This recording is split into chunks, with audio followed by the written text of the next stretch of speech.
have written a couple of pieces, and this is a very short one to introduce the next guest as well.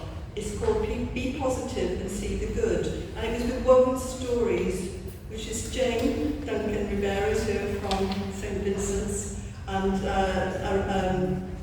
Shazia Qureshi was the tutor. And we had to think about a couple of different things, and this is the positive one. It's called Be Positive, Think of the Good. Okay. Be positive, see the good, look at and maintain the planters, the flowering street, curbside, small pocket parks. Sit and chat on the corner, meet a few neighbours, share a coffee out. Craft classes where you can sew a sweet william or make a card, or give one to someone special. Women taking time to chat, inquire how you are. Women who find time to have others, even on a WhatsApp chat. Remembering your birthday, or your son, or his new job, or my cousin's baby, you're good news, and it's not cancerous. Thank goodness.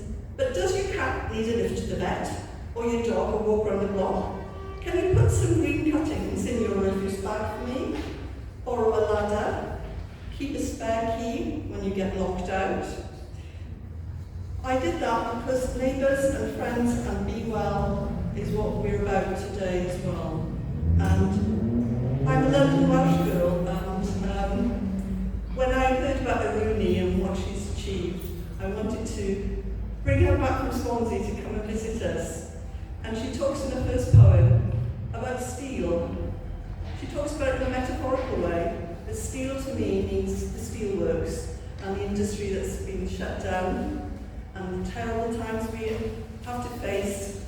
But it reminds me also there's positives. So I'd like to introduce Aruni McShane tonight.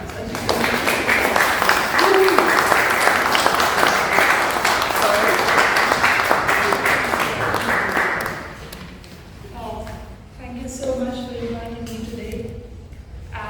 So before I'm going to start my poem, I should say this to you all.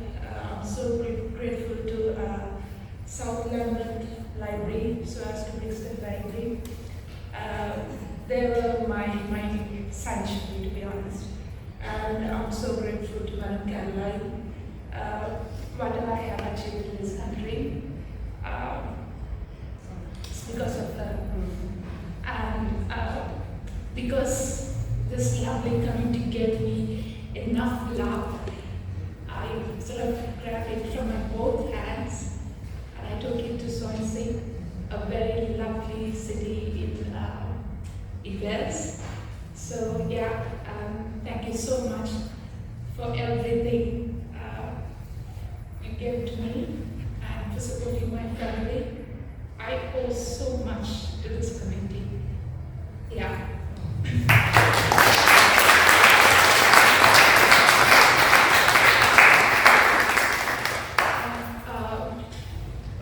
Now as mayor, I should tell about Shigeri. She'd be like really happy to see you. She's one of my best friends. She's a great woman. Yeah, so when I see you, I kind of remembered her answer, so I thought of remembering her answer. So this poem is called How the Steel Was Tempered. Like a gentle bow to the river that's flowed, I greet older ones, their names unspoken bestowed. This is what my culture taught me, respect like a current, which gently gives the shore for what it's need, but never be a dog, wagging its tail for a bone tossed my way. My clothes are a drape, which no inch of body is revealed, not blind to the curves or the rubies danced on a bouncing chest, but this is how my culture goes. Beauty is for the hearts, those who know to admire the oyster, knowing a pearl inside. Like milk to a cobra in desperate plight, I would offer my help with all passion that flows, wild and utterly free. This is what my culture guided me to be, but not a fool would then linger as the cobra finding strength again. Not just sweat on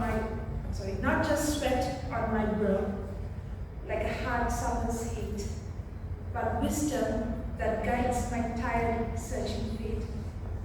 This is what my culture means to me, a mind sharp and bright for all times I may see, not just muscle and strain in a desperate dream. So my way stands firm, a balance I find, where honor's a river and wisdom's my mind, a path walked with grace for my whole life to be. That's how this steel was tempered, through culture, to honor your culture in every instance you call me. Thank you.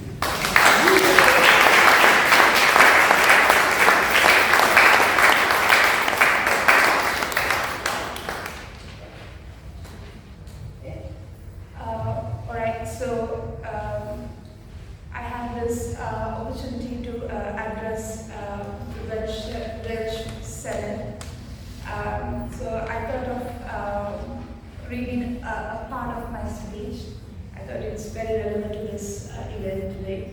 So, well, at that time it felt so heroic for me to save my family, to bring them here. But what did I say? But what did I actually bring? What did it cost? A cracked man, 2 girls who would never know where their roots were, where they belonged, and an exhausted woman. A woman who left her mother to rot all alone, that mother who looked after her granddaughters like her eyes, who gave up all her savings to save her daughter and her family. Then, like a bolt of lightning, it struck me. Maybe it's my mother's instinct. In a split second, I understood that discarding your leaves and bending like a tall bamboo tree in the storm is mark of survival.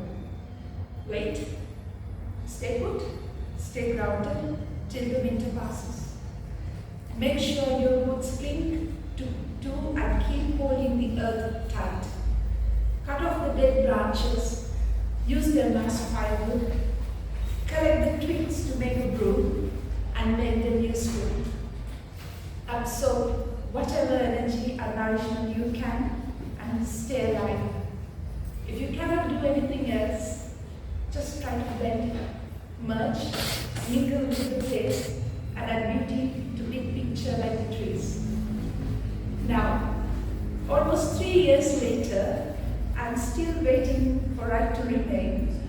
I think I am in the midst of a crowd who share the same dream, the dream of South Lambeth Borough. Did I say correctly? South Lambeth Borough of Sanctuary.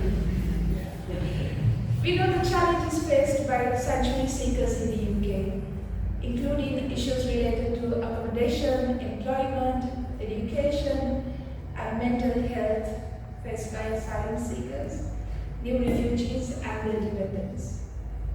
I don't wish to discuss the harassments, uncertainties, and prejudice they face on a daily basis in all these fields.